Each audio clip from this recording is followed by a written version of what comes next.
तुम तो वैभव हो ना, प्रताप भाई के बेटे। ऐसे उदास क्यों बैठे हो? आज त्योहार है, घर जाओ, खुशियां मनाओ। खुशियां ही तो नहीं है मेरे नसीब में। काम करने शहर गए थे ना तुम? हाँ साईं। कुछ बात बनी? 2-3 साल से शहर में रहकर बड़े बड़े अफसरों के घर के चक्कर लगा रहा था, खुशामतें कर रहा था कि कहीं कोई मेरी सिफारिश कर दे और मुझे सरकारी नौकरी मिल जाए। और नौकरी मिली भी तो चपरासी की।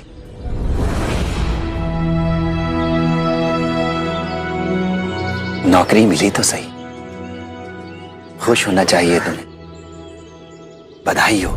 नौकरी मेरी योग्यता के हिसाब से तो मुझे मिलनी चाहिए थी ना। आप जानते हैं ना, मैं पढ़ा लिखा हूं। कम से कम ऐसी नौकरी मिलती जहां मेरे पास मेरी मेज कुर्सी होती, लिखाई पढ़ाई का काम करता मैं।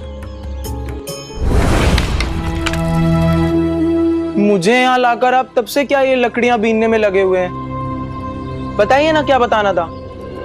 सबूरी, ये देखो। मैं बच्चा नहीं हूँ साईं, और ना ही आज दशहरा है जो आप मुझे ये धनुष बाण बनाकर दे रहे हैं। मैं भी जानता हूँ वैभव। सबूरी, अब इस तीर को इस धनुष से चला कर दिखाओ। ये लो, उधर चलाओ।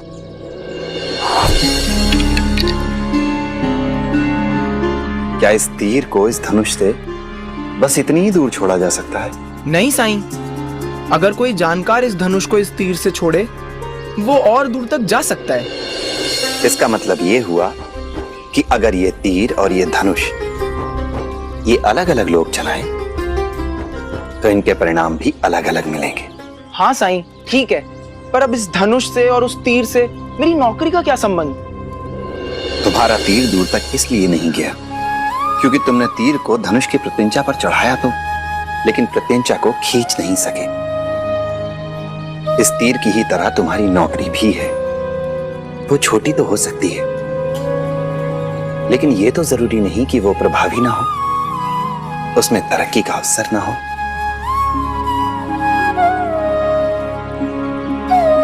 आओ मेरे साथ।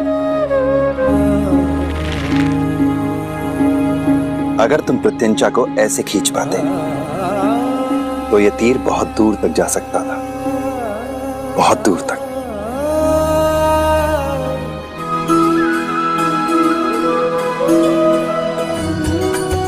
तीर तुम्हारी सोच से, तुम्हारे अनुमान से बहुत दूर तक गया। हाथ आई नौकरी को इस तीर की तरह समझो और कार्यस्थल को इस धनुष की तरह। अच्छा काम और मेहनत कभी बड़े अधिकारियों की नजर से छुप नहीं सकते। अगर काम करते रहोगे, नौकरी में लगे रहोगे, तो उन्नति के अवसर भी मिलेंगे। पर अगर घर बैठे रहोगे, काम नहीं करोगे, तो उन्नति का अवसर कैसे आएगा भला? इसलिए जो हाथ में आया है उसे संभालो।